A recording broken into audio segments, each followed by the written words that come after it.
Provo, Utah. This is the ultimate Final Fantasy podcast. With your hosts, Joseph DeGolier and Caleb Schwartz. This is Ultima Final Fantasy.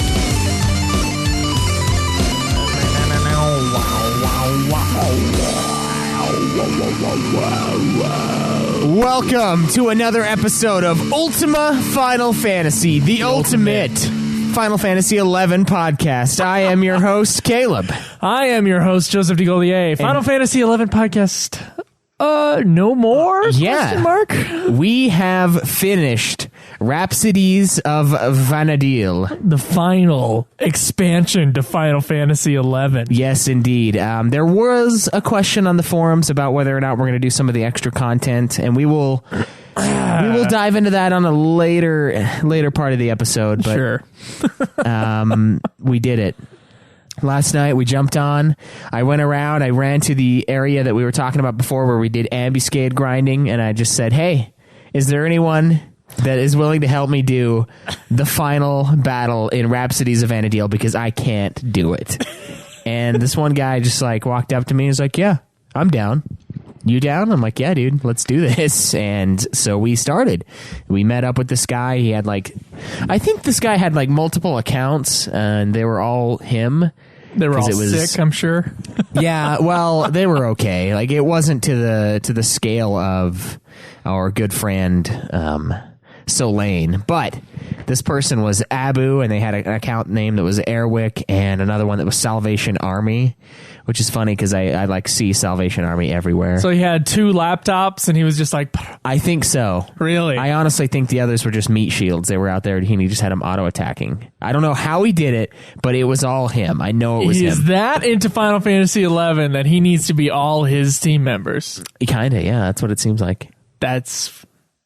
It's kind of genius. If you're willing to put in the cajillion hours that it would take to get everyone up to the level, up to speed to where they would be useful in those final fights, absolutely amazing. So we jumped on, we went into that fight. It was insane. This fight is the hardest fight I think I've had in this game. There's a few others that were pretty close, but this one, the guy has a shitload of health, and without help from the outside world, others that aren't gimps like us, we would have never been able to get through it. So thank you so much to Abu.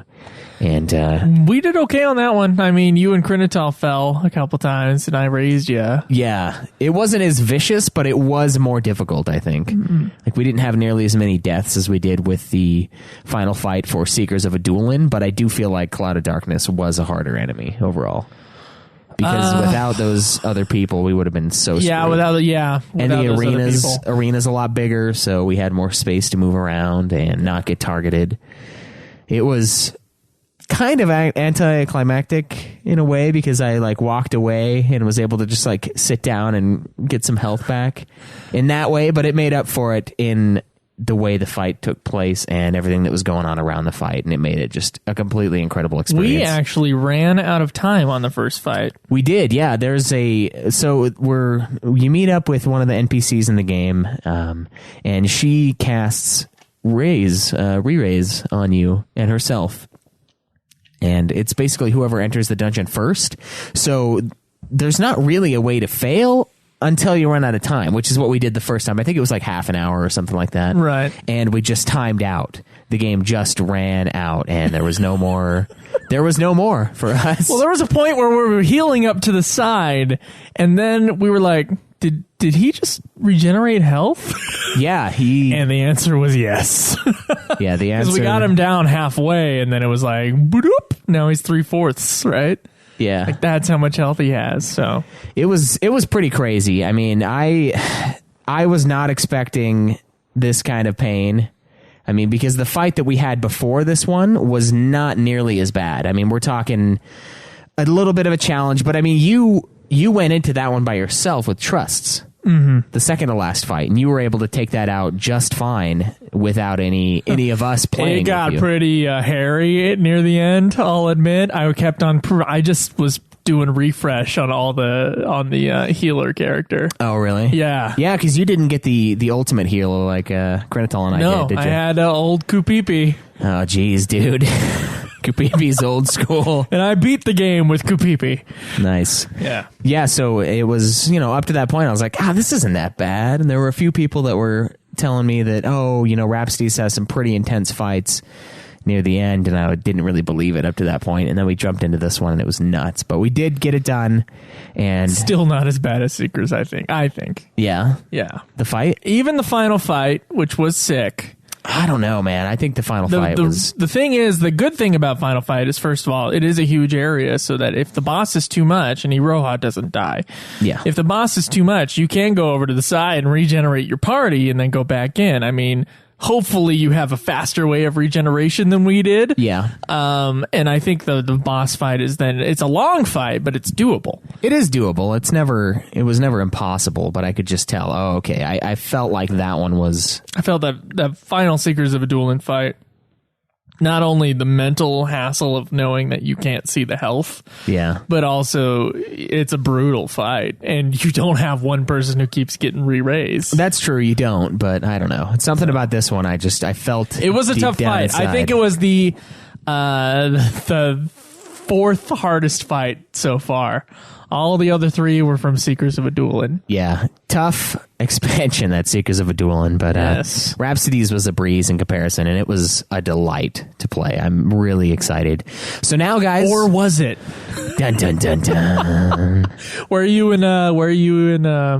What's our next Wings? game? Revenant Wings. I have opened the game. I tore the seal on the packaging, and I pulled it open. I looked at the booklet for about 3 seconds, and that's about where I am. I have, in fact, placed the cartridge in the 2DS. I got to catch up tonight. It's going to take some time. So, yeah, guys, that will be our next game. We are going to be moving on to Final Fantasy XII, The Revenant Wings, and after which, probably Final Fantasy 15. We're going to have to push 13.2 back because of busyness. But there may be something in between those two. Who knows? It would have to take Revenant Wings being a very fast play.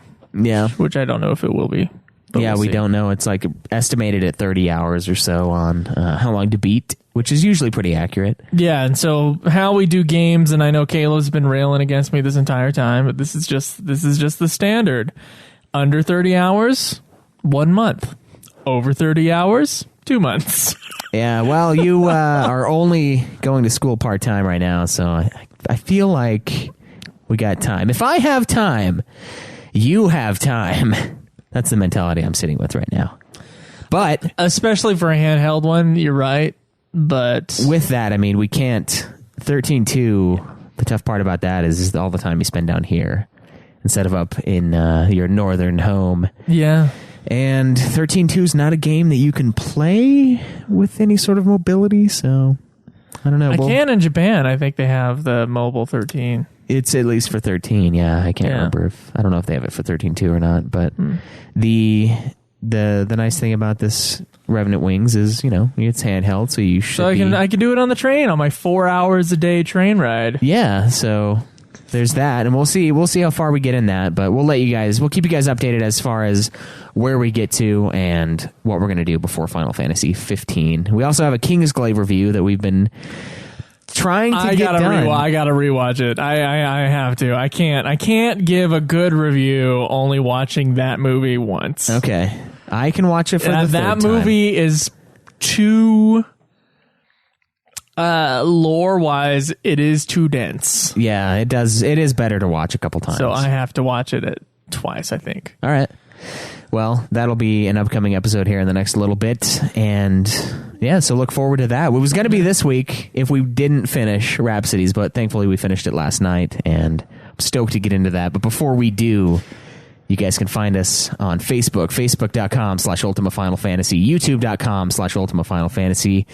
You can tweet me at UFF Podcast. You can tweet me at Joseph Vigolier. You can see our games being played live at twitch.tv/Ultima Final Fantasy. You can support us on Patreon. $1 a month gives you the episodes as soon as we're done mixing them, and we do owe some Patreon episodes, so please either check your inbox on the Patreon guys who we owe episodes to, or send us a message telling us you're availability, and we can get you guys a episode scheduled. Of course. Yeah. And last but not least, please join our forums, ask a question, ultimatefinalfantasy.com. Yes. Use the phone line, too. It's 385-204-3921. Send us a question, an intro, rage at us, whatever you want. Memories of FF11. Yeah, Memories of FF11. We're going to be doing a FF11 wrap-up episode in the coming weeks and are looking forward to seeing everyone else's story and experiences with this game, because ours are going to be very different from most people's, given the way we went through this thing. Yeah, I guess, it does kind of like... Give us your playtime, too, how long you played the game. Estimated playtime. It's crazy that some people have put years into this game and never beat the story. But Schweiss, we put 6 months of our lives, kind of split between 2015 and 2016, into this game, and we beat it. We beat, like, at the end, there were credits at the end of Rhapsodies of Vana'diel, and it's like... It thanked us for our years of service. I had to take a breath, and I was like, it's over. Yeah. I mean, there's still content, but as far as the stories, as far as the main story and expansion content, we're done. Exactly. It's crazy. It's crazy. All right. You know what else is crazy? What's that? The news. Is it? It is.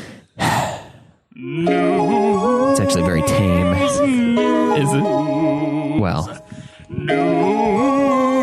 for the most part, I suppose. All right, so first up in news, World of Final Fantasy Dungeon Demo is launching on October 17th in Japan. Okay, yeah. So they get a demo on October 17th. Yeah, for our 2 Japanese listeners, keep an eye out for that, and you'll be able to download it on your PS4 and PlayStation Vita.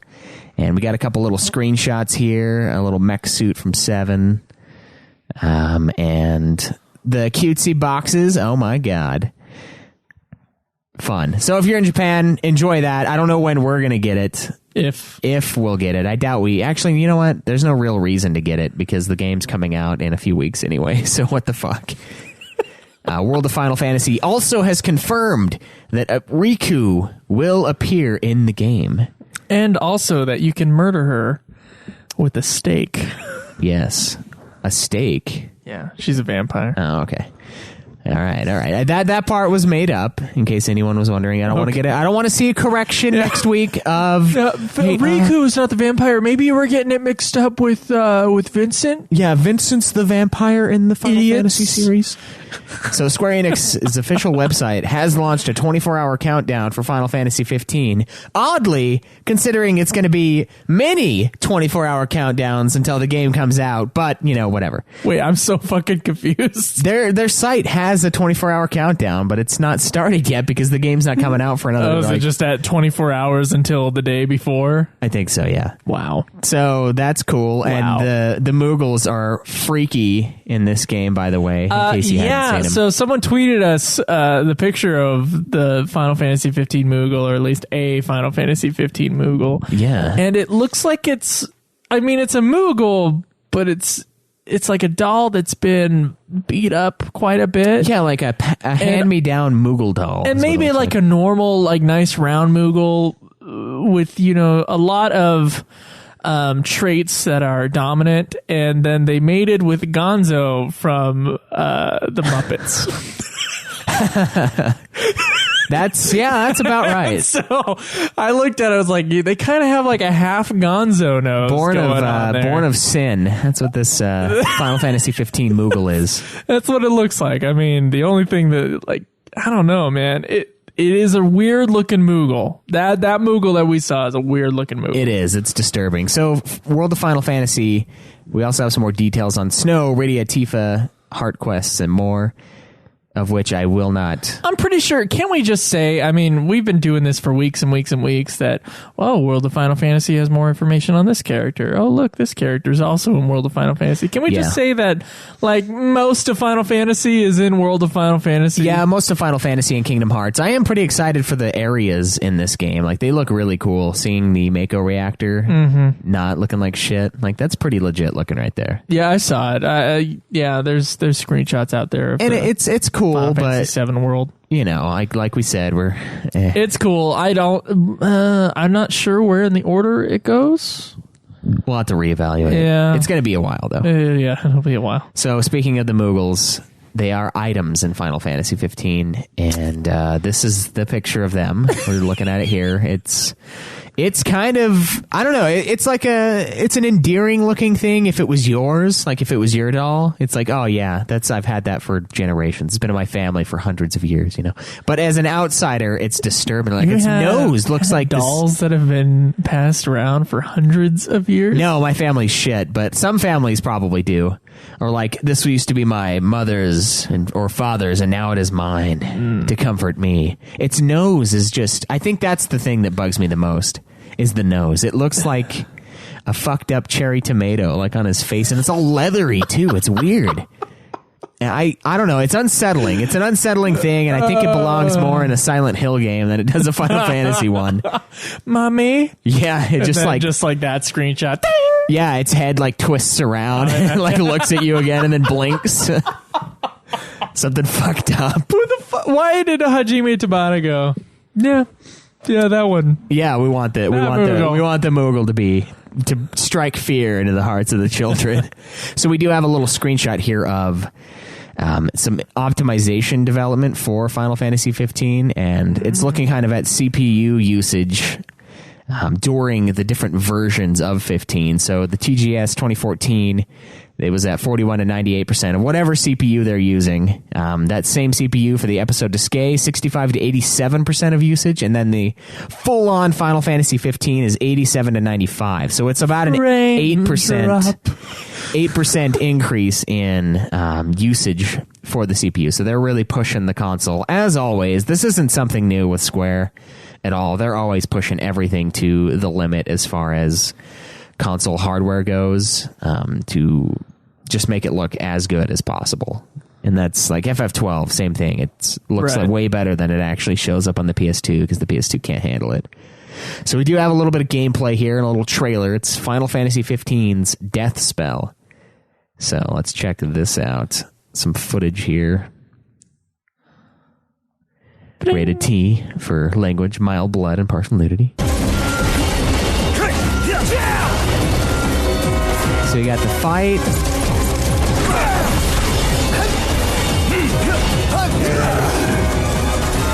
Doing like a warp strike thing. Yeah. There's the death. Oh my god.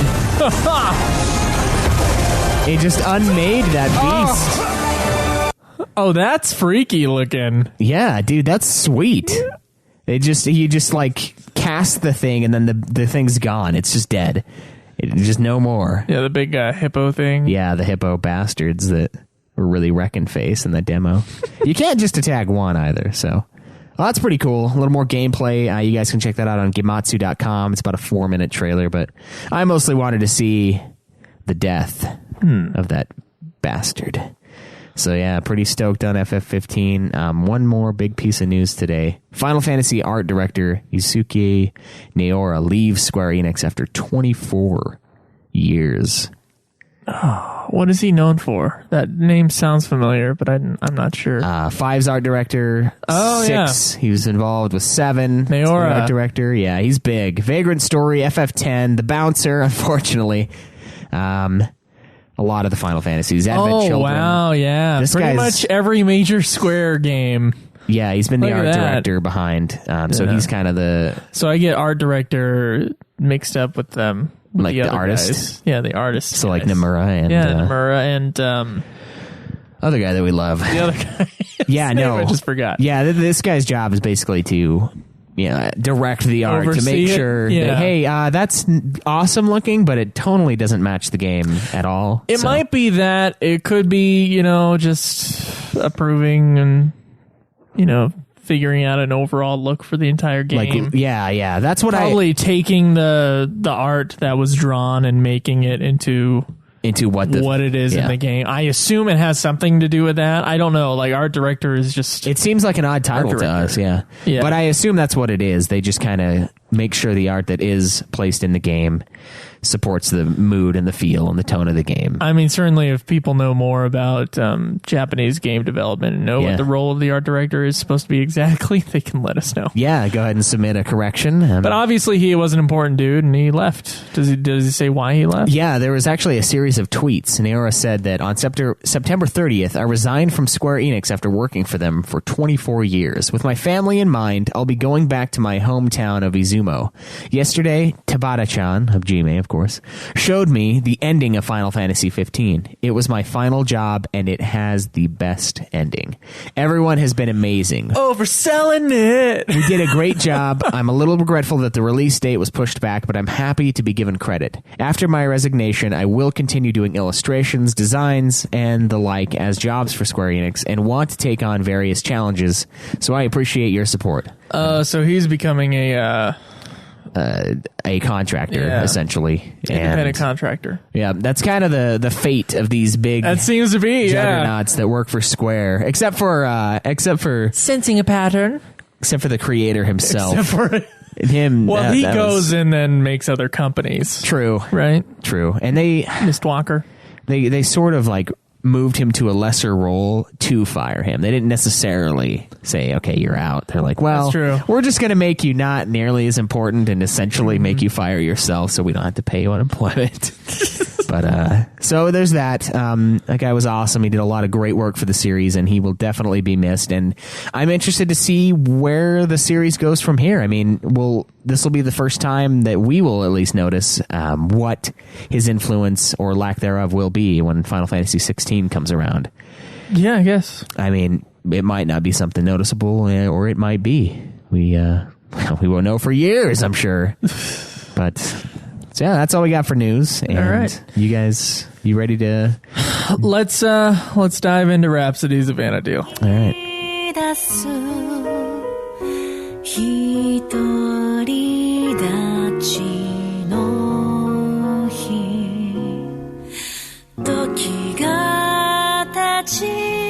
Rhapsodies of Vana'diel is the final expansion, as far as we know, for Final Fantasy XI. It was released in thirds. Part 1 came out in May 2015, Part 2 in August of 2015, and the third and final part was released last November 2015. The game was designed by producer Akihko Matsui, and the extremely memorable final theme song was composed by longtime FF11 mixmaster Naoshi Mizuta. This guy's been like the whole time. Yeah, basically. I mean, there's been 3 big composers for FF11. Yeah, when I say Nobuo. When I say whole time, I mean expansions. Yeah, so he's been continuing since the beginning. Yeah, pretty much. Yeah. And he finally was like, "Hey, I get to compose a song this time." Yeah, and it was great. So Rhapsodies was meant to be sort of a sending off for Final Fantasy XI, as well as a big thank you to all of the players for their years of service within this game. I mean, you're welcome. This is their largest income stream, as far as we know. I mean, we've seen that multiple times, and that's what they claim. I believe every second of it, and I don't know if 14 will ever be able to overtake it for that. 14 would have to be... Well, it's got like a 10-year head start. Yeah, exactly. Well, that end, 14 was never the biggest MMO ever. 11 was for a little while. Until WoW came out. Yeah, it was the big deal. Huh. I don't know if it was necessarily the biggest, but it was one of the biggest. It was massive, yeah. And it would have been with EverQuest and Ultima. Yeah, I'm not sure how it competes with those two, but I know FF11 was a big fucking deal to MMO players. And then World of Warcraft just... Yeah, World of Warcraft came along, changed the game, made everything instant gratification and really fun, and then 11 just slowly declined over time. This game isn't that great. Yeah. Like, wait, so I can get stuff done in not 10 million hours? Can I shit on 11 and still like it? I mean, we shit on Final Fantasy 8 and still, well, at least I like it. Yeah. Well, it's about mid-tier for me, so keep that in mind when I bitch about 8. It's still somewhere in the lower middle section of the series. In your view. Yeah. And yeah, in my view. In other people's view, it's the greatest game that's ever graced this earth, but... I mean, speaking of, I think those are the two Final Fantasy games I've spent the most time in game of. Yeah. 11 takes the cake. 11 does take the cake. 11, even after years and years of replaying FF8. Yeah. 11 I've spent more time in 11. Yep, I've spent more time in 11, I think, than every other game. 12 is pretty close, though. I've had a couple 12 files that were... One of them was 76 hours, I think, and I deleted it. And then there's my initial one that was 100 and... I want to say 110. And then there was the last time we played that was 130. I think that's about half the time. Well, 2 weeks, I think, is like 360 or something like that. I don't know. It's close, but I think 11 still beats it. 11 does still beat it. I think it does beat it. So this game we have spent a ton of time on. So keep that in mind. So Rhapsodies begins with our new heroine, Iroha, visiting the Great Crystal and voicing her need to visit Reisenjima to warn her master. It's an extremely cryptic intro to this game that we get. We then meet up with Captain Gilgamesh, who claims that he found a woman on a rowboat who cried out Elhusk. Since at this point, Elhusk was in a relationship with Lion. I thought he cried out Nuborius. That's weird. No. He had no choice but to investigate. This is where we formally meet Iroha, who claims to be our future scullion or something like that, and wants to stop the Emptiness from consuming Vana'diel. Iroha dissolves, strangely, and the Reisen Shrine orb that we're holding brings us to the mothercrystals at Holla, Dem, and Mia. We have to go around and investigate these bad boys. So then a vortex appears, and a monster with it on Quiffam Island. We impale the beast and enter the vortex, and then we see him, the masked man. Are we in the black and white world? Yes. Yeah. This is what we did like a year and a half ago. It's been a while. We then enter an alternate Zeta where the Emptiness has totally won and swallowed life. Lion's spirit takes form and she adds herself to our Reisen Shrine orb. And once the Shadow Lord is defeated in the original storyline, we're able to go through the Reisenjima gates. Now, this is where the game... It's like a send-off, but it's also a massive tie-in to the rest of the expansions, and it requires you to be at certain points in these expansions or in the original Bastok or Nation missions. So basically, this is the first requirement right here, is where it's like you have to have beaten the Shadow Lord, and then you can go. Which I thought was really interesting and kind of sucks for those who wanted to join us for this expansion but didn't finish the last few because they can't.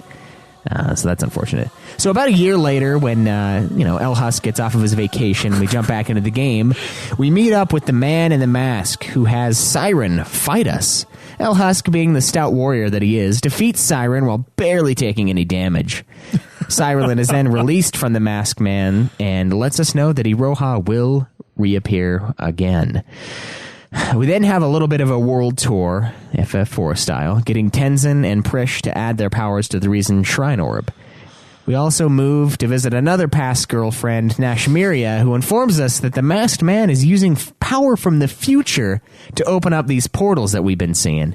The masked man breaks into the Wallara temple and tries to siphon the astral candescence, which is like a little...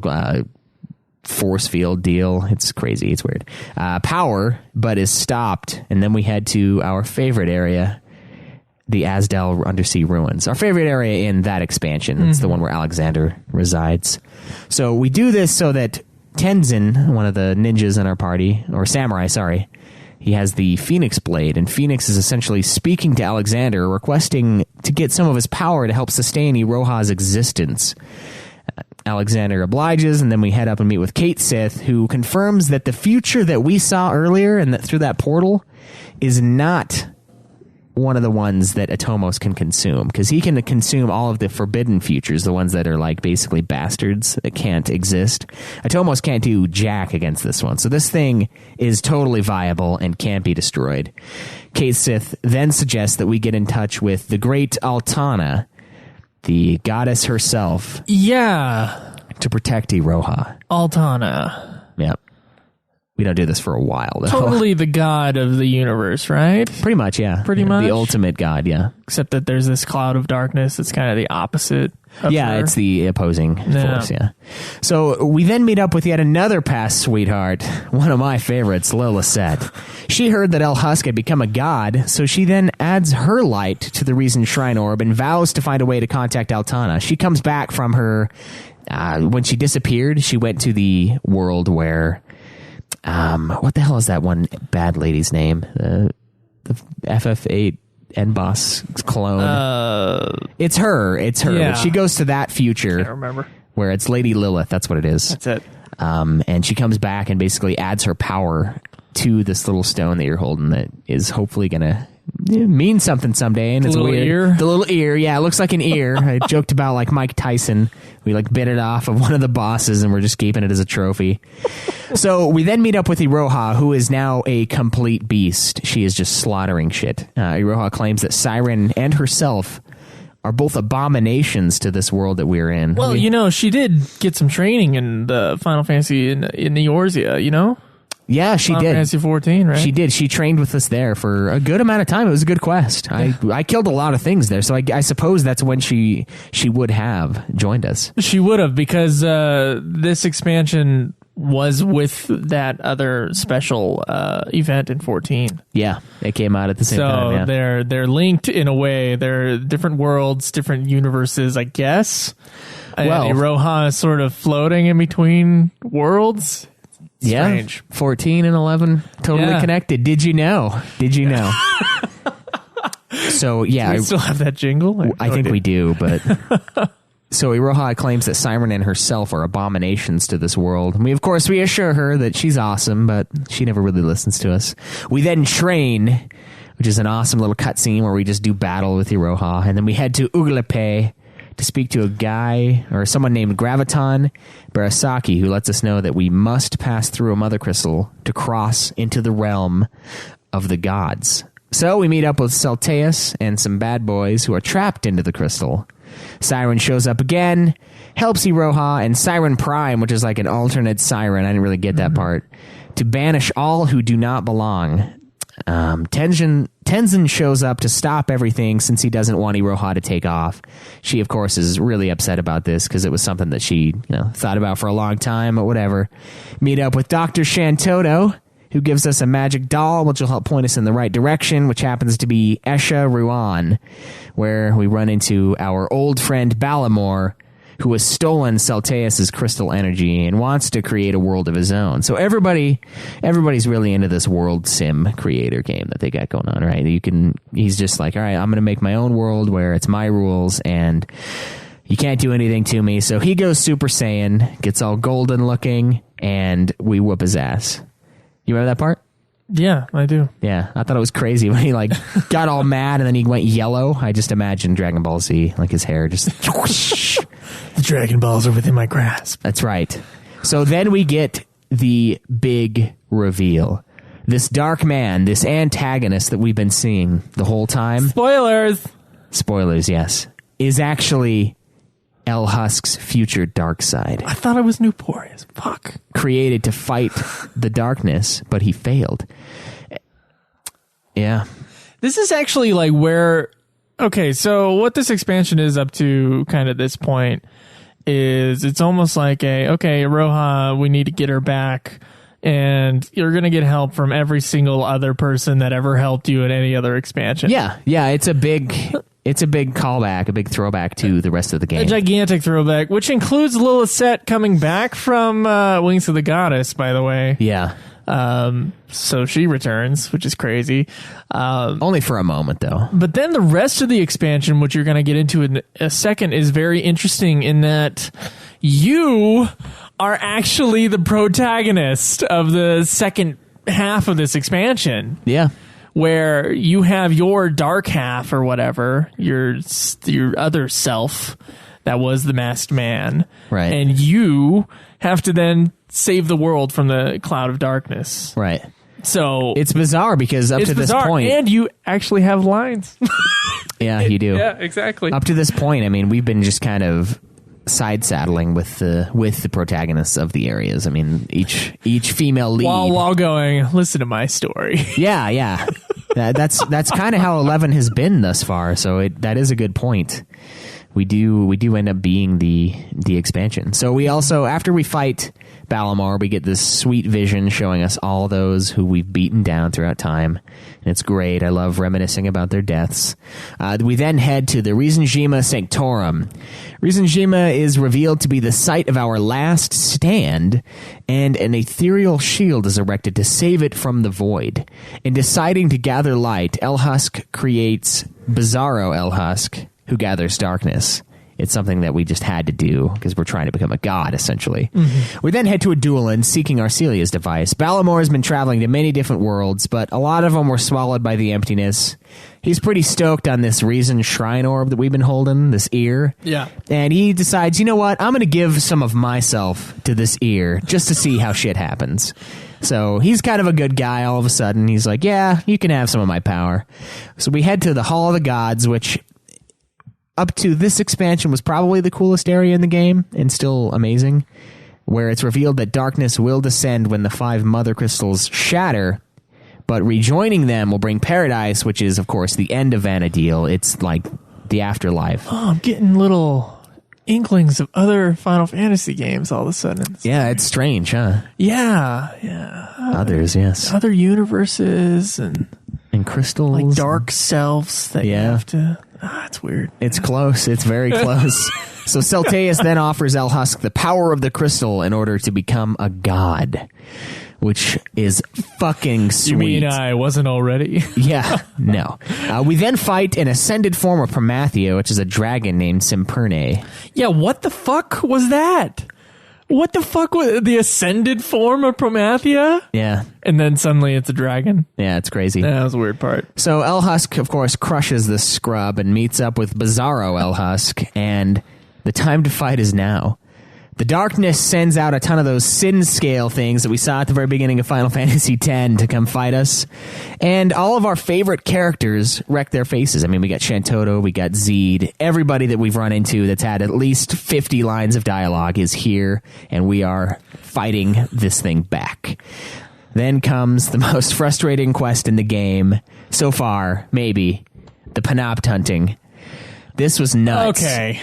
I don't know if it was the worst, but it was bad. It was bad.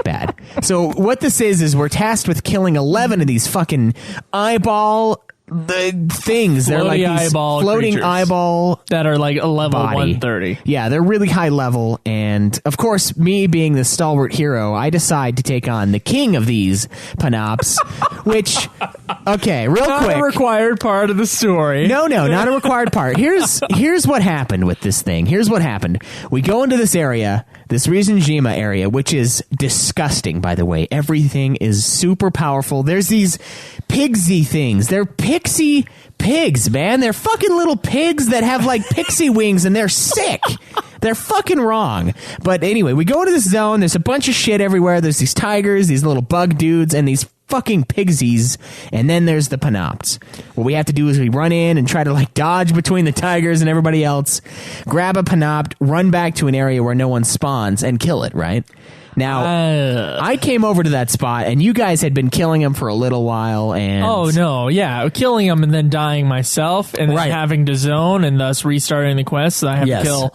11 more. Yeah, well, I would say I got to like number 7 at the highest, and then would die, and then had to kill 11 more after that. So Krinital had a much more. Krinital was the only person who stayed with us, by the way, this entire time. Yeah, thank God for you. Very much, Krinital. Krinital had a different tactic where Krinital would just go in and defeat the tigers and whatever came in his way, but Krinital's damage output is a lot more than mine. Yeah. I'm a support class. He also died in that area, so... He also died a lot as well, but so... What I had to do eventually was I had to just cast all the invisible, don't touch me spells. Yeah.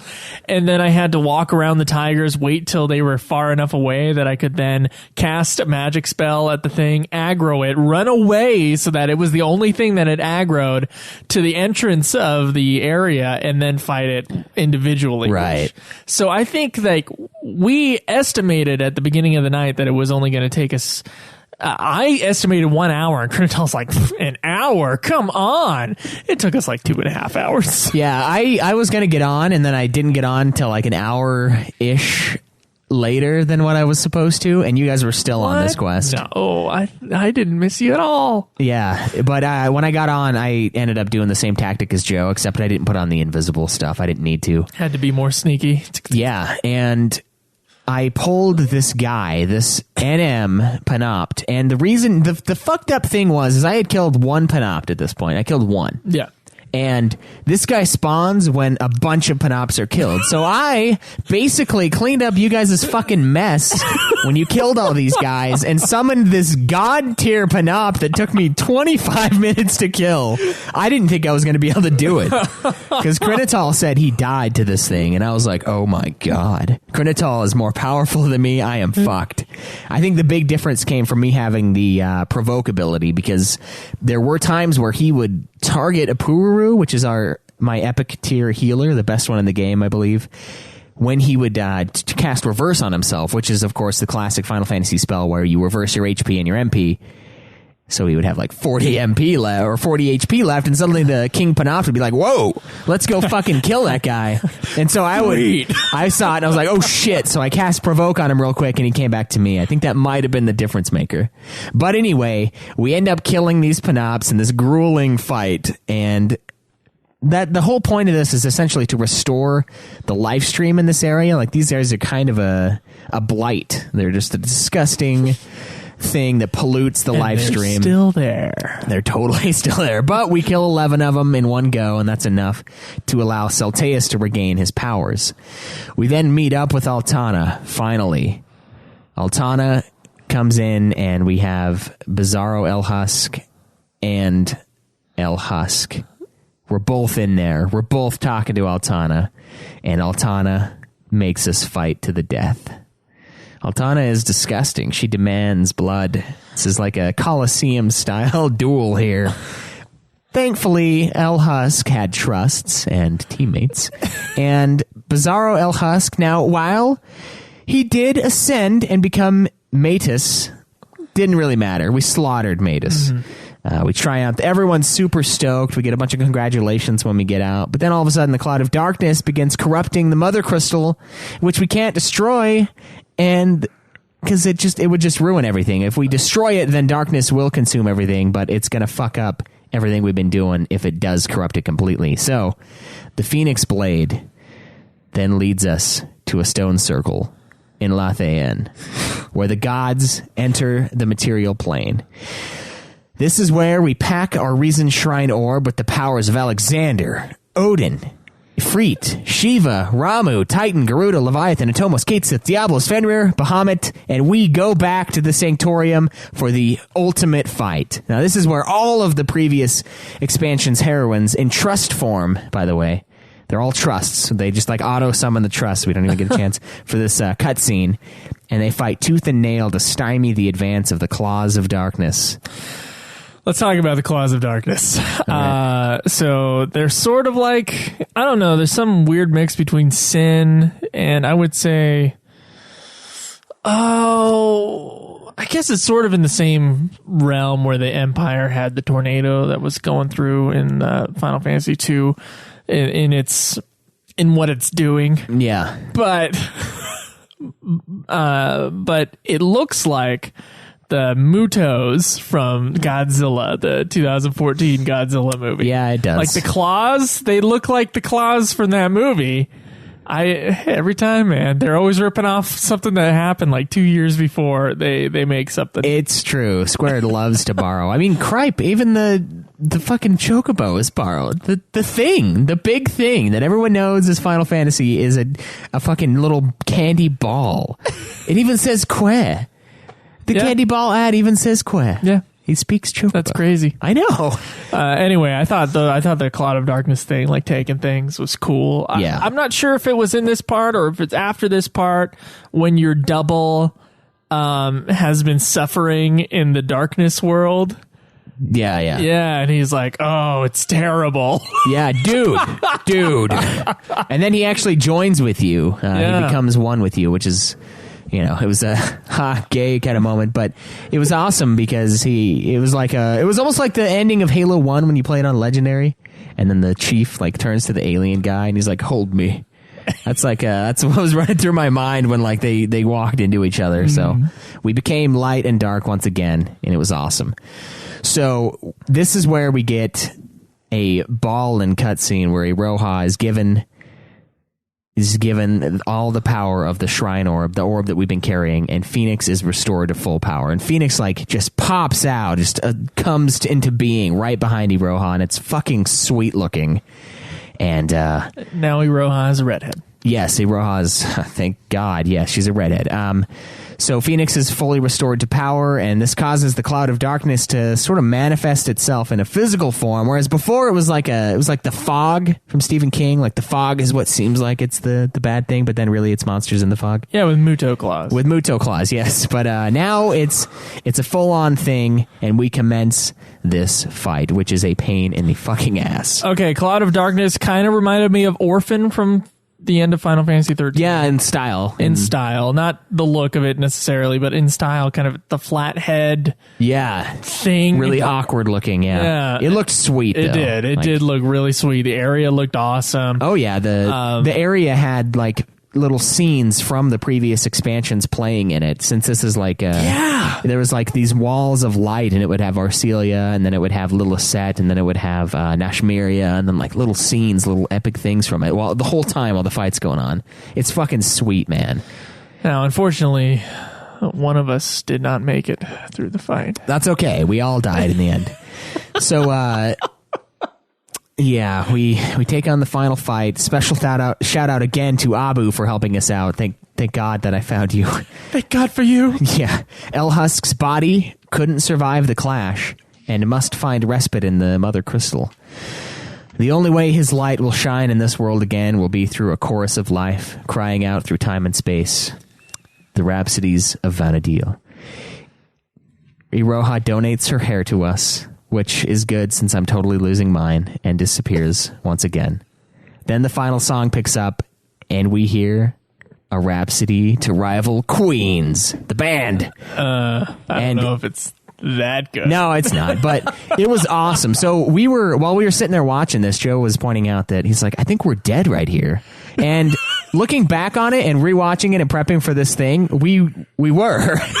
This was like us being gone, and like that's why everybody was all misty and weird. Not that those people were dead, but they were trusts. So you fight the Cloud of Darkness, you defeat it, and then there's a cutscene after the end where you're suddenly in that weird realm. Yeah. That you've been fighting in for forever. The Reisenjima. Yeah. Yep. But it's like the quiet version of it. Yeah. There's nothing there. It's an alternate Reisenjima. It's just a beautiful little forest with a shrine. And then you see all the people, all the lovers, I guess you would say, all the female protagonists. Yes, of course. My concubines from before. From the previous expansions. And they all wave at you kind of dreamlike. And then you meet Iroha, and Iroha ascends, and there's a beam of light. Yep. And I was like, I was thinking for a moment, because at the beginning I was like, wouldn't it be funny if like this was the end of Les Mis and he's looking up at the angel and he's like going into the death. And then you mentioned Lord of the Rings, like they're going on the ship. Yeah, and then 5 minutes later Krenital catches up and he's like, God, that was like Lord of the Rings. No, I think Krenital was kind of mad that we made a joke that we were dead. He's like, we're not dead. Well, we were. I thought it was. I mean, in my mind, and it would certainly make the ending even better, if it were a metaphor for death, I would like it very much. Yeah. I think it might not have been. I think we might have been just in an in-between world, and then we're sent back to the world, to the regular Vana'diel world. But, you know, I thought, like, the way the cutscene was made, it really looked like a death metaphor ending. Yeah, well, I think it was. Okay. But I do think that the the Rhapsody of Vana'diel was meant to bring us back to life. That was the thing that would give us power to resurrect us to the mortal realm. And speaking of the Rhapsody, the song at the end, the song in and of itself was a thank you to the fans, and Mizuta actually came up with the idea of asking players to contribute to the song. So the voices that rang out during that final cutscene when we had the singing, the chorus, that was actual players, actual adventurers. Where was my invite? From Vana'diel. Dude, they did it last year. We totally could have done it. I don't. It sounds like it was something for the Japanese players. That's what that. It was everybody. The site's in English. Are you serious? Yeah, you could upload a zip file. They gave you a sample. So Square Enix had a whole page dedicated to fan submissions of La La La's, essentially, which is what it was. Well, it was a lot of rah-rah-rahs as well, unfortunately. That's probably the Japanese... It was the sound. No, that was the Japanese players doing the hurrah. I know Instead of the la, because the L is a tough sound. It sounded like an L for a while, and then it kind of like turned into something else. So now I know why, because it was the players. Yeah, so there's a zip file of all the music, a vocal sample, and the music sheet. They requested that users submit the file along with their character name so they could get recognition for being part of it. It was available to both active players and subscribed ones alike. Unfortunately, the voices of New Boreas and Elhusk are not among those singing this Rhapsody because we didn't know. Are we? I kind of remember something about... I don't remember that at all. But I think that's fucking awesome. I think that is a sweet way to get an orchestra set up for this final thing, because it is the adventurers in the game. Like, it is actually from Vana'diel. That's pretty crazy. It's the voices of those who are playing or had played, bringing us back and giving us power to survive again. Like, I think that's so cool. It's fucking awesome. All right, so this expansion reminded me a lot of Final Fantasy IV. With your kind of the dark half that you need to defeat of yourself. Yeah. While at the same time, of course, being a callback to Final Fantasy III. With the darkness. Yeah. Or Final Fantasy V with X-Death, which is basically the same thing. Yeah, and also FF3, the Doppelganger Heroes of Light, Warriors of Light. That's kind of along the lines of what your except that they're in the same world, and this is like a different universe sort of thing. Yeah, this is like string theory in 11. It's like the different strands of reality. Yeah, but then going against it, so they're breaking the strands of reality. Anyway, I thought it was very good. There's a lot of really beautiful cutscenes in this thing. Nothing as like extremely flashy like we saw at the end of Promathia or Wings or Seekers of Adulan, but very well made nonetheless. Yeah, I think the cutscene where they're fighting back the claws and stuff like that was an amazing cutscene, and I felt like basically the last three major cutscenes in this expansion, I feel like were some of the best that Final Fantasy XI has ever graced us with. There were some great things at the end of Promathia, it's true, but this thing was beast, and I absolutely loved it. Okay, so there is something I want to say about this expansion in particular that the other two expansions did not have. Brevity. Brevity is the soul of wit, as a certain William Shakespeare once said. Now, Final Fantasy XI up to this point has not followed that advice. No. In fact, every cutscene since Chains of Promathia, it seems like, and getting longer and longer since that expansion, there's a lot of cutscenes that are cutscenes that lead to cutscenes. In other words, let's talk for a minute in here before we go inside and actually delve into whatever the problem is, and then there's a twist. So cutscenes often were like 10 to 15 minutes long of just text, straight up wall of text. Yeah, it got pretty crazy in 11. And maybe half a dozen times within each expansion there was something interesting that happened in the middle of the thing, but usually it was a lot of explanation, a lot of exposition before going into and doing whatever quest you need to do. Now this expansion improved a lot. I don't know if they got a new writer for this expansion. It seems like they did. There's not a lot of info on dev history for this, so I don't know. They might have just learned from 14. Oh, wait, never mind. No. 14 does the same thing. No, 14 does do the same thing. 14 has the extremely long cutscenes. Yeah, that are just filled with like exposition out the ass. So much. But this one, no. The cutscenes, with the exception of a couple of the final ones, the cutscenes were like 2 minutes long. Yeah. And they got the information across in a good way, and they moved on. It was still emotionally compelling, and it was fine, and it just kept going. And it's like, this is beautiful. Yeah. It's like, knowing that we have 12 cutscenes to get through coming up, and we're it's not a grind on your soul. We're not going, okay, this is going to take us 12 hours to...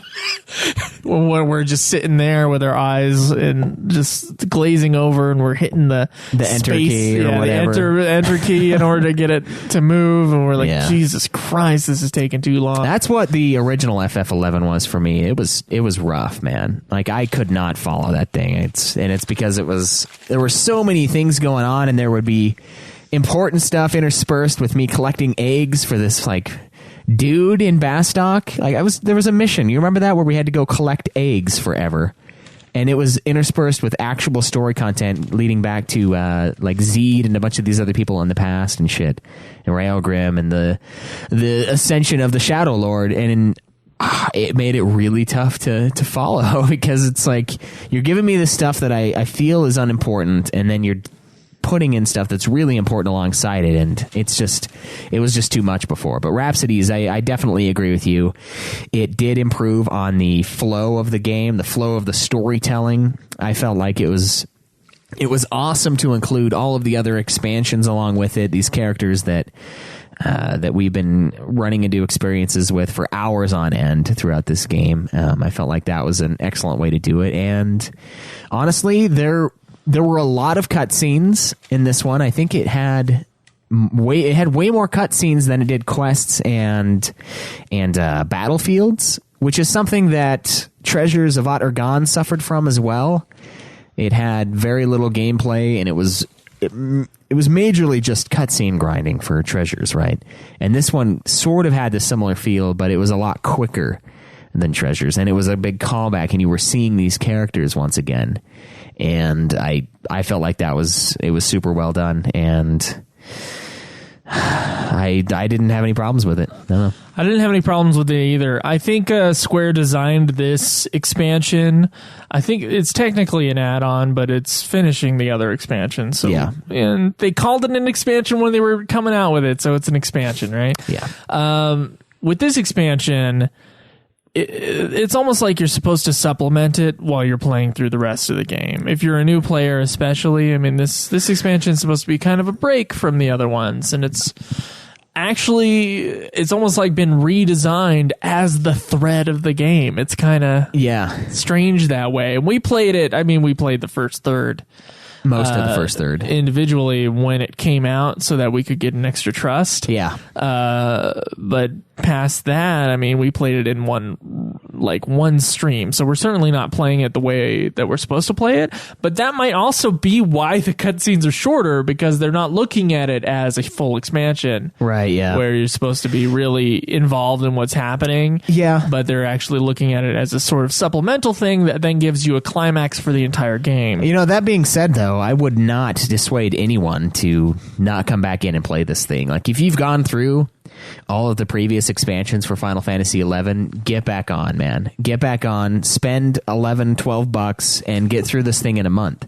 It's not that tough. If you run into problems, you can always go try to find a party and fight the Cloud of Darkness at the end. I think it was great. I think it works well on the way that we did it, because I remember when we first started doing the Rhapsodies of Vana'diel stuff, when Lion showed up in it, and it was totally weird because Lion was like, it wasn't a big reveal at the time because Lion was not dead yet. So then like Lion was there, and I was like, is Lion the main in this one? Like, this is weird. And then Iroha shows up, and Lion kind of like, oh yeah, Lion's dead. And I was like, oh, okay. And then we find out when we see Lion die later. So it was an odd moment because we hadn't gotten to the part where Lion sacrifices herself to save everybody. That extra trust is worth it. We saw a Lion, yeah. So regardless of how you guys play this thing, it is definitely worth it. It works as the capstone. It works as a supplement to kind of give you some more info on each area. I think it works as a full expansion. It's like a light expansion. I would say it's close to Treasures of Adargon in that way, where it feels like a light expansion. Not that many quests are involved for now. However, the cutscenes are way better and shorter. Yeah, there's some Treasures of Adargon. There's some things I loved about Adargon, but it had a similar tone as far as the amount of quests and cutscenes. But these ones were much more enjoyable to me. It was great.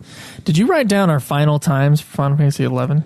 I did. Our final times. We will probably reiterate it in a bit here, or on our Final Fantasy XI final episode. Right. I just want to write it down here. So my time was 14 days, 12 hours, 35 minutes, and 6 seconds. And that's probably a little bit higher 35 now. 35 minutes? 35 minutes, 6 seconds. How did we both get 35 minutes? Well, yours is 35 seconds. Yours is 14 days. 14 days? 19 hours. And 5 minutes and 35 seconds. So most of the reason why Joe has more than me is he tried to grind. So what happens in 11? Okay, if you've ever played Ocarina of Time for about a week, maybe a couple days, and then not played Ocarina of Time and then tried to play it again, you have no idea what's going on, right? Sure. It's an old game. You have no fucking idea what is going on. I guess. That's how I played it. Okay. 11's the same way. Joe jumped in, was doing Let's Plays when we were in the podcast.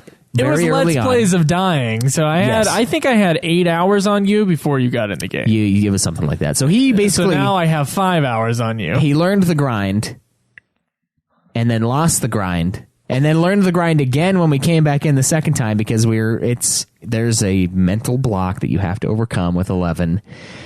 You may want to kill yourself at first, but don't do it. It's worth it in the end. It's just, it's hard to understand in the beginning because it doesn't make any sense and it doesn't help you at all. It's just there. So you learned the game twice. You got a little bit more time than me. It's understandable, but and there was that moment this week where I was in the bathroom sick and I had left my character in the game for 2 hours. Yeah, that didn't help. No. But it's funny, though, because my guy I have a lot better stuff. My guy's like way more powerful. But then again, Red Mage can be really awesome. Yours isn't. But a lot of the reason why it isn't is because there are some super expensive spells out there that you need. Yeah, there's a few, like, sort of Red Mage needs this spell sort of thing. Yeah. And I don't have They're those. sick, expensive ones. I did. I felt like at the end of Seekers of Vana'diel, I knew how to play my character. Yeah. And I knew what I had to do, and it was using the abilities that I had gained at 99 with the Black Mage stuff. Yeah. And it was like normally my enfeebling spells would not work on a boss, and they, have a pretty good % chance of hitting on the regular enemies. All right. And so what happens is like I have 4 abilities, 4 out of like the 7 job abilities that I have for Red Mage are based upon making your next spell a lot stronger. And so what happens is I got to use one of those, and then I have to use slow, and then one of those, and then gravity, and then one of those, and then frazzle 2, and then addle. And all those things help slow the boss down. Right. So that's what I had been doing for this expansion and for the end of Seekers of Vana'diel. So that's when my character, I felt like I was actually doing something because I had slowed the boss down. I had weighed the boss down. So yeah, the boss wasn't attacking nearly as much or for nearly as much damage as it was before. And I was also casting haste on certain high damage people in our parties. I don't know if you were noticing what I was doing. But yeah, I saw it. So I feel like I was contributing. Yeah, near the end. Yeah, I feel like that's true, and I was also raising you motherfuckers for both this final fight, and the last final fight from Seekers. True, although I will say, if you were capable of curing me enough, you wouldn't have to raise me. And we had so many party members in that last fight that we couldn't afford to trust, so You were the white mage, you and Krinital, and you guys did not have enough mana regen. But this game is not 14, okay? It is not the game where you get mana just for being cool and doing shit the right way. White mage in 14, easy.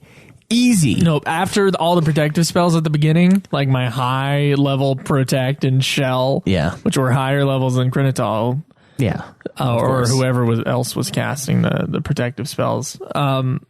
I had protect 5 and shell 5. Yeah. And so that was my job. And by the time I was done casting that on everybody, my mana was almost all the way gone. And then we had to cure you guys. Yeah. And then I was out of mana. And so I had to keep casting refresh on myself and then running around, because running around for some reason generates MP faster than just standing still. Yeah. And so that was my life, was running around, and then once you guys died, or if you got close to health, I would either cure or I would raise you. I think FF12 does that too with the mana, doesn't it? It does. You get to move. Yeah. Ridiculous. Kinda. I love at least we can see the enemies, that we're not moving around and then suddenly the screen shatters and we get to fucking die. I think it was my favorite boss, though. I think that was a very cool boss fight and a lot of fun. Yeah. The last fight being harder in my opinion, harder is on fine. Seekers of Adulan. That was a fun experience, but the boss fight was too hard for me to say. Yeah. Hades wasn't as fun as Cloud of Darkness, I don't think. I think this was actually fun. Yeah, it was brutal too. And we played with other people in the game. Yeah, we made it the MMO again. Like, it's been not MMO for a while, and this expansion brought it back. Same with Seekers.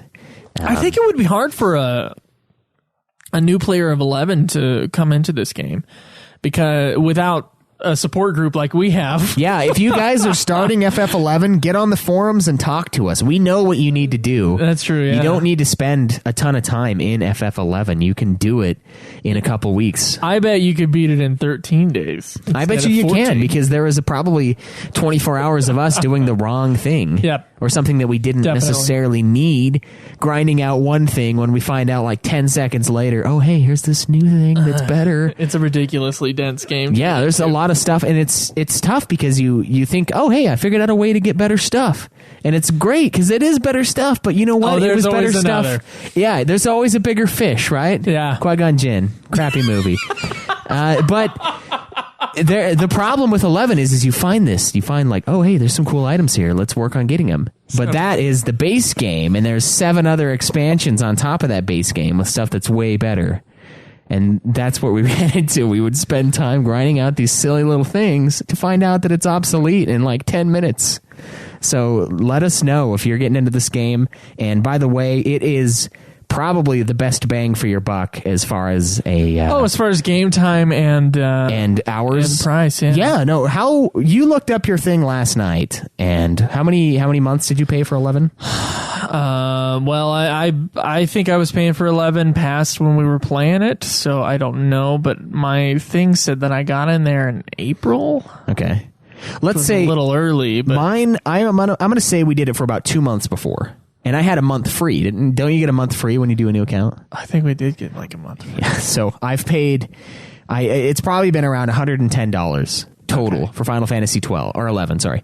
And the game client is free now, so that's $25 off of my initial cost.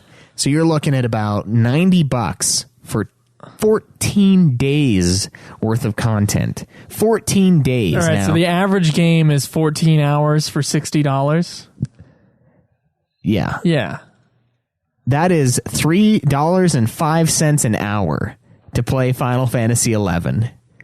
If you play it and you beat it in 6 months, you get all of it done. $3.05. That is cheap, man. Is it? Yeah, that's great. Okay. That's great. Well, and the Windows client is free, so you don't even have to buy the game anymore. It is, yeah. You can download it and just start playing. You'll have to pay the monthly subscription. It's about after 12. the 30 days free. After, yeah. Which, I mean, if you decided that you were going to take a month off from work and eat, sleep, and drink Final Fantasy 11, you could do it all for free. Yeah, and that's including the... It is possible, although not probable and very difficult to do. You could do all of it in that one free month if you want. Yeah, that's what I'm saying. All 14 days. You take off a month from work.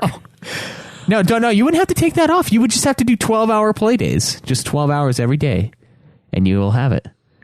Because that's half of the month, 15 days. Oh, yeah. All right, guys, get the client and make it a 12-hour-a-day thing, and you will be done with FF11. So you're getting 6 hours of sleep every day. Yeah. If you start now, you can call on us because our accounts aren't turned off for another couple weeks, and maybe we can help you through some of the boss fights. Yeah, I don't know about that, but yeah. I'll help. I'm going to do a Halloween event that's coming up, dude. I looked at the thing online. My God. Dude, there's NPCs that are trick-or-treaters, man. I can go hand out candy. I can walk away from this game and never touch it again, but fucking... Me and Krinital are beating housewives, is what you called us last night, and it's true. We just keep coming back. Because he's like, man, this game has taken all my life. We got to finish this game. And then someone asked about the Shantoto stuff, and then on the forum, and I was like, hey, I'll do it maybe. Let's get to that Shantoto stuff in a minute. All right. And then I summoned Krinital, and he's like, yeah, I'll do it. I was like, yes. You can't not come back. You're mine, boy. So Schweiss, our rankings.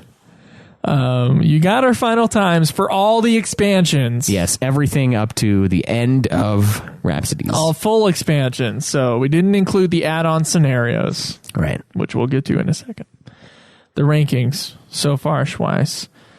I have Wings of Promathia as... Wings of the Goddess. Wings of the Goddess. Wings of the Goddess is number 1. I have Chains of Promathia as number 2. I have Rise of the Xylart as number 3. Treasures of Vana'diel as number 4. Seekers of Vana'diel as number 5. And I think probably the worst storyline in the entire game is the main storyline, the Bastok missions. Which sucks because that affected where we put 11 overall. Yeah, and really there's hardly a difference between the Bastok missions and the Windhurst and the Sandoria missions. Except the theme song in Bastok is horrible compared to the others. Okay, that's fair. That's fair. You have Chains of Promathia as number 1, Wings of the Goddess number 2, Seekers of Vana'diel number 3, Sadistic. Which is wrong, Treasures of Vana'diel number 4, Rise of the Xylart number 5, and then of course, once again, you agree with me that the Bastok missions are the worst main storyline. Yes, don't let it dissuade you. Yeah, and you can choose a different starting city, but you will just get to the... it's the same story. It is, You go do quests to get stuff for your city, and at the same time, there's this looming threat called the Shadow Lord. And then you fight him, and then bam. Then you fight him, and then that's the end of the thing. And then you got to fight him again. Right, yeah. If you continue on. That could have been our story recount for that. Yeah, we could have had a 10-minute Final Fantasy 11 episode. So there's some things, you go to some places, you find a guy. And now like a 12-parter. Yes, we're basically an 11 show. Anyway, where are you going to put Rhapsodies of Vana'diel in your overall rankings? You know, this is kind of tough because I do still think that Wings of the Goddess is the best expansion, especially the ending of Wings of the Goddess, but this does actually come pretty close. And I know some people might be like, well, it's not really a full expansion because you didn't have new classes or whatever, and whatever. I don't give a fuck what those people say. I do think that my experience was more positive than Chains of Promathia, though, so I'm going to go ahead and put Rhapsodies. I think it is the second best main storyline in Final Fantasy XI. I think it goes Wings, Rhapsodies, Promathia, Xylart, Urgon, Seekers, and then Bastok. Okay. I can respect that. This is tough. It's looming between number 1 and number 3.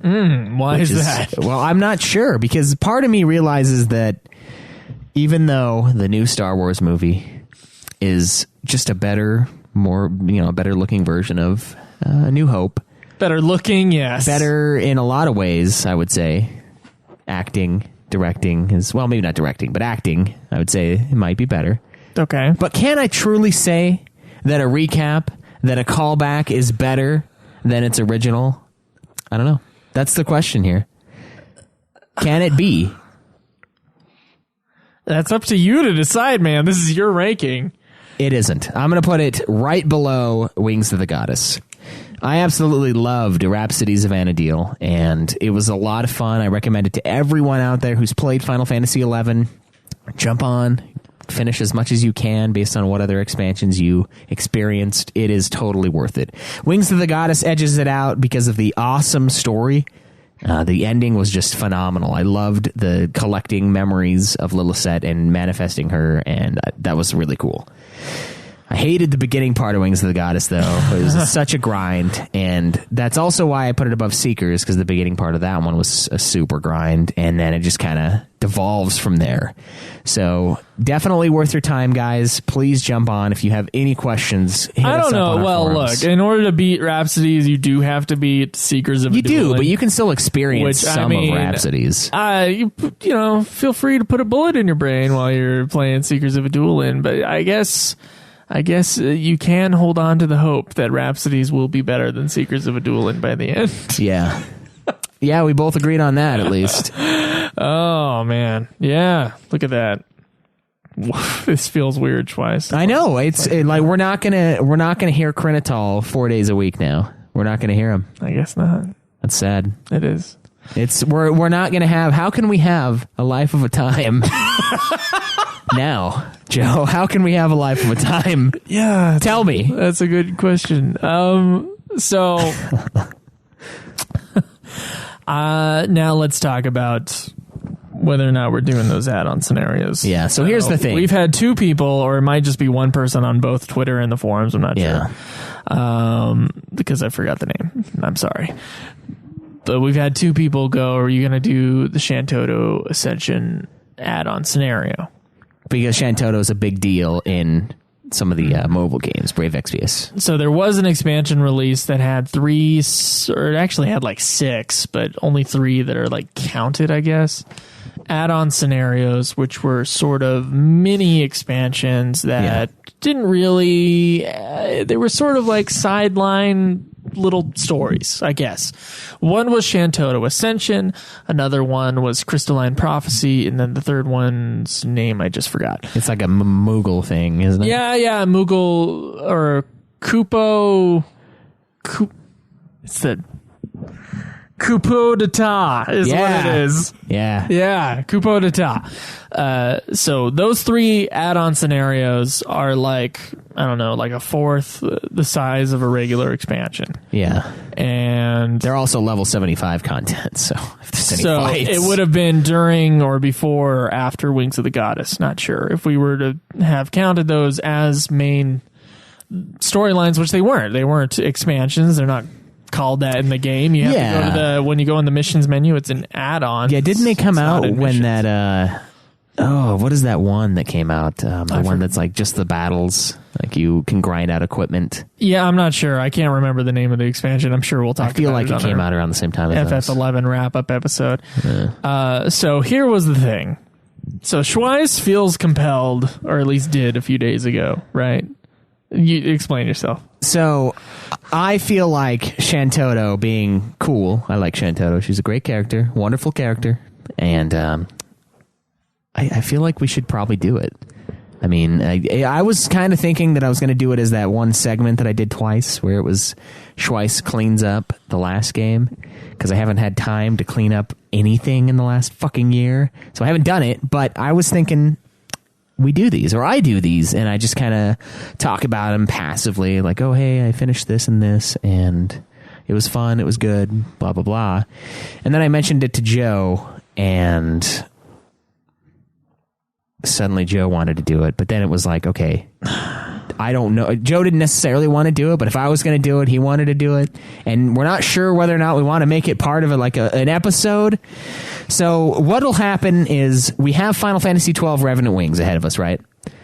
We're going to play that next. That's what we're going to start playing. We both turned our accounts for 11 off, and they will expire in due time. October 29th. October 29th. Mine's November 4th. Oh, okay. Now, look at that. Because Fancy. of that, we have time to do Shantoto and Kupo de Pa and whatever the fuck the other one. All right. Theoretically. Let me explain my angle here.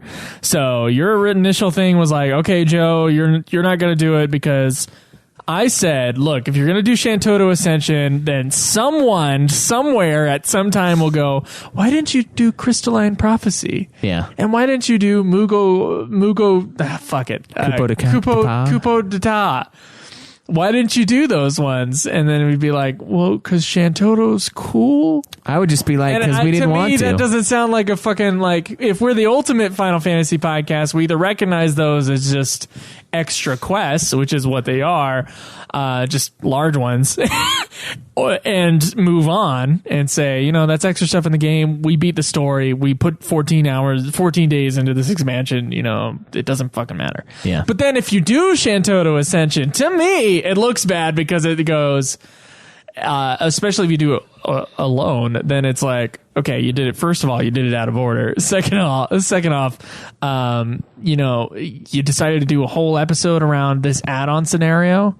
We wouldn't do a whole episode on like an extra quest in one. Well, of the it other depends. games. We don't know what the add-on scenario entails. You don't know that that's true.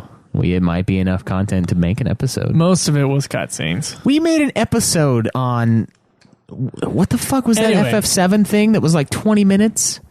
We've done a lot of those. No, it's the one that was the one that's not canon. It's that old animated one. Yeah. We did that, and you know what else we did an episode on? We did an episode on Interlude. But it was Interlude, a 2-hour Final Fantasy IV game. We did an episode on. It was its own thing, though. Once again, just like the end of Final Fantasy II, when you can move on in some versions of the game, it is an extra thing. It is an extra thing. That's all it is. It's not its own game. It's not even its own expansion. It's just an extra thing. And I don't have a problem doing episodes on 3 extra things that we both do, but I did have a problem with you doing Shantoto Ascension by yourself, talking for 10 minutes and having that be the episode. Like, to me, that felt wrong. And so my thing is, I will play those things as all 3 things before I play Revenant Wings. Or as like, oh, let's wrap up. Okay, extra little time for the add-on scenarios in Final Fantasy 11. There's 3 of them. Let's do it. Or you can do the one by yourself or with Crinitol. And it won't be an episode. It will just be you talking for 2 minutes about how it was. Yeah. Well, here's what I think we should do. Right. I think we should do it, but we shouldn't do it right now.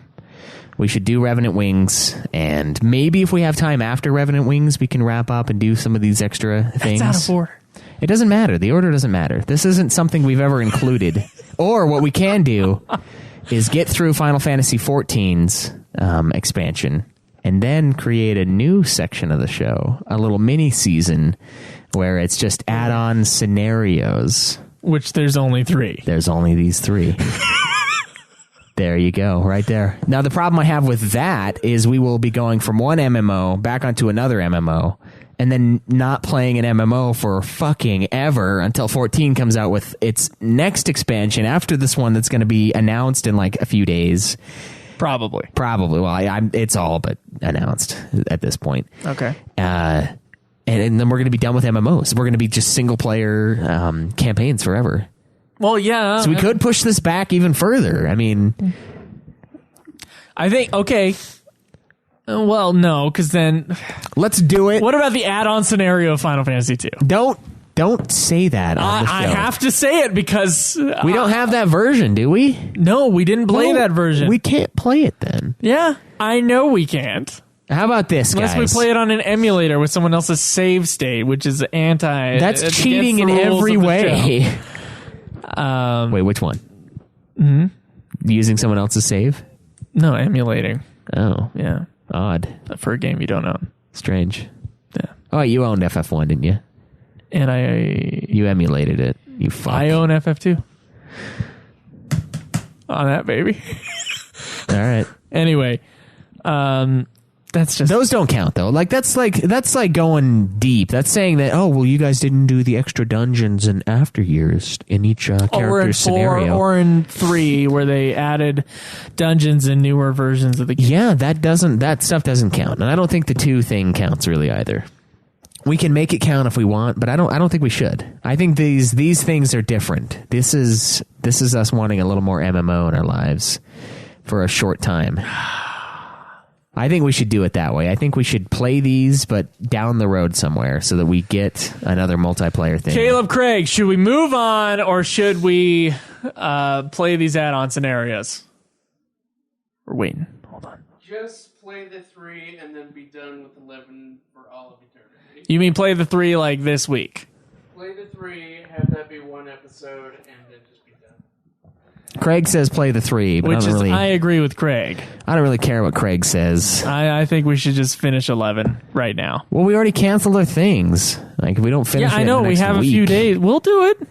Will we? Yeah, it can. Will we? It cannot be. And I mean, I could eat my words here, but I don't think I will. In fact, I'm willing to put money on it. It cannot be as bad as Seekers. Wow. There's nothing that's going to get in the way like Seekers did. And Seekers is the only one that took us more than 3 weeks. Yeah, Seekers did, but Wings took us a while too. It was 2 weeks though, I think. Yeah, it was.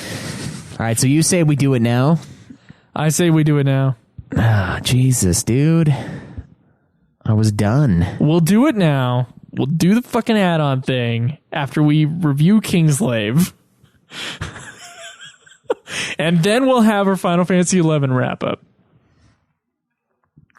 I guess. I think this is a stupid idea, but... Well, it makes it so that we don't have to pay for another month of it. Well, we don't have to do any of it, is the thing. That's true. We don't have to play FF2 because we played this. We don't have to play this. We don't have to do... I'm saying... We don't have to do anything that they say they want us to do. We are the ultimate... All right? Final Fantasy podcast. Yeah, and you know what's not ultimate? The FF2 expansion thing, and we are not touching it. You hear me? Never. We'll do this 11 thing, and we'll be done with 11. All right? Yeah. I'm fine with that. All right. I'm fine. I was more fine with being fucking done yesterday, but... Well, I mean, we are done, but now we're going to go do some easy quests. We're not fucking done. They're level 75 things. They're super easy, I'm sure. And it'll take like an afternoon for each one of them. I bet we don't even have to play together. I bet we can just play on our own time. Yeah, we probably can. All right, so I'm cool with it, though. I did want to do at least Shantoto, and I can see where you're coming from with wanting to do the other 2 ones that I have. Someone will cop a shit for it. I'm the most worried about that. Yeah, but we don't care when they do. I do. Someone copped a fit about us not doing the FF2 thing, and have we done the FF2 thing? No one gave a fit about the FF2 thing, but... The thing is with the FF2 thing that we didn't play that version and it was an extra thing and it was tacked on.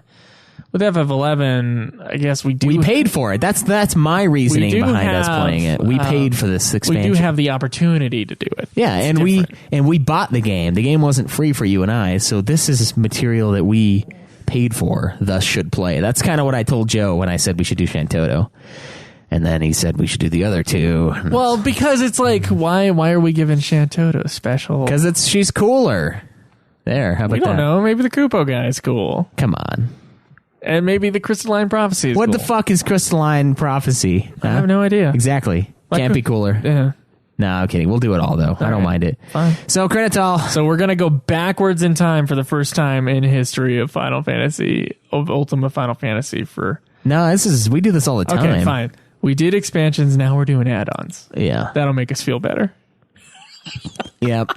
And I guess this will be nice because we already paid for this month. We won't have to come back and pay for another month to do a 1-week grind of cutscenes and quests. So. All right.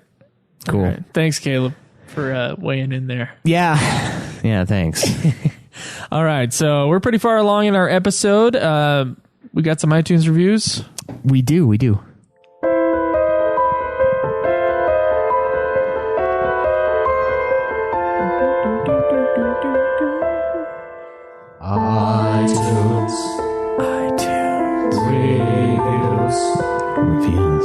iTunes.